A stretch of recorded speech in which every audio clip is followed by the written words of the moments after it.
ना हार चाहिए ना जीत चाहिए। जीवन में अच्छी सफलता के लिए परिवार, कुछ मित्र का साथ चाहिए। कठिन समय में जब मन से धीरे से आवाज आती है सब अच्छा होगा, वही आवाज परमेश्वर की होती है। मनुष्य कितना भी गोरा क्यों ना हो, परंतु उसकी परछाई सदैव काली होती है। मैं श्रेष्ठ हूँ, यह आत्मविश्वास है, लेकिन सिर्फ मैं ही श्रेष्ठ हूँ, ये अहंकार। जैसे तेल समाप्त हो जाने पर दीपक बुझ जाता है, उसी प्रकार कर्म और क्षीण हो जाने पर भाग्य भी नष्ट हो जाता है। याद रखना, अगर बुरे लोग सिर्फ समझाने से समझ जाते तो बांसुरी बजाने वाला कभी महाभारत होने नहीं देता।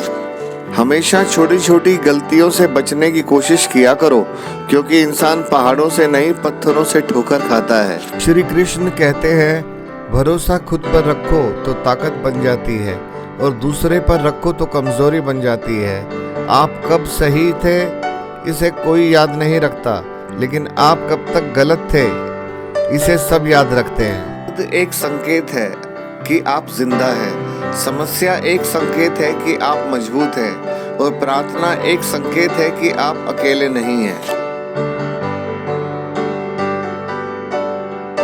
भगवद गीता में लिखा है कि इंसान के बर्बाद होने के 6 कारण हैं: नींद, गुस्सा, डर, थकान, आलस्य और काम टालने की आदत।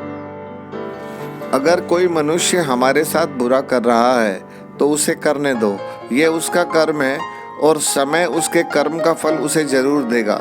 लेकिन हमें कभी भी किसी के साथ बुरा नहीं करना चाहिए, क्योंकि यही हमारा धर्म है। संबंध कभी आत्मा से जुड़ता है जिनका हमसे पिछले जन्मों का कोई रिश्ता होता है, वरना मुश्किल है इस भीड़ में कौन किसको जानता है। कृष्ण ज्ञान, हर समस्या का हल ढूंढा जा सकता है अगर शांत दिमाग से उस पर विचार करे तो। तू करता वही है जो तू चाहता है, होता वही है जो मैं चाहता हूँ। तू वही कर जो मैं चाहता हूँ, फिर होगा वही जो तू चाहता है। सदैव संदेह करने वाले व्यक्ति के लिए प्रसन्नता ना इस लोक में है और ना ही कहीं और है। अच्छे लोगों की कृष्ण परीक्षा बहुत लेता है, नहीं छोड़ता, और बुरे लोगों को कृष्ण बहुत कुछ देता है परंतु साथ नहीं देता।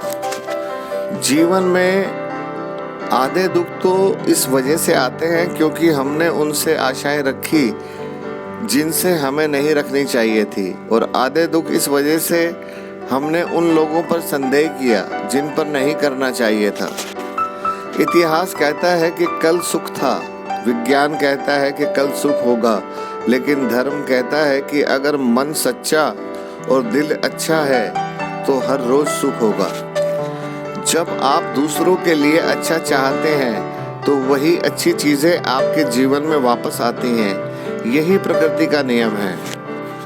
हमारी आस्था की परीक्षा तब होती है जब हम जो चाहें ना मिले और फिर हमारे दिल से प्रभु के लिए शुक्रिया ही निकले। जब आप प्रभु से जुड़ जाओगे तो आपकी परीक्षा प्रारंभ हो जाती है। कुछ लोग इसे दुख समझते हैं, पर इसे आप प्रभु की कृपा सुने समझें।